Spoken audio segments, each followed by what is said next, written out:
Whooping cough. CDC officials say the number of cases of the potentially deadly, highly contagious disease have more than doubled in the past year, and local health officials are sending out a call for vaccinations to prevent the disease. 11 News reporter Kai Reed has this important medical alert. It comes with fever, chills, watery eyes, and a runny nose. But the absolute worst part is the cough. The whoop comes when you try to breathe and all of a sudden you let out a whoop. I mean, it is pronounced. It causes people and little babies to stop breathing. The uncontrollable coughing fits associated with whooping cough or pertussis could last up to 6 weeks. And as Mercy Medical Center Dr. Michael Zimring explains, it is not to be taken lightly. The cough is so great that you could burst blood vessels in your brain.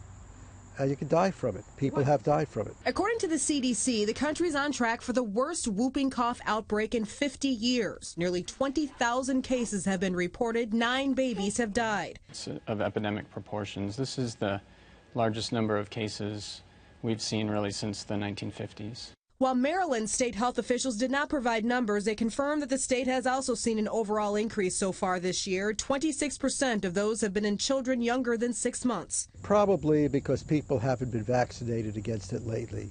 You may get it as an early child and forget about it, and as an adult, the vaccinations could wear off, the immunity could wear off, and therefore you're more susceptible to it. Health officials say fear of vaccines could also be driving the numbers. The CDC recommends a series of vaccines for young children through school age and boosters for adolescents and adults, especially caretakers. Every adult should have 1 shot in their adult years at least.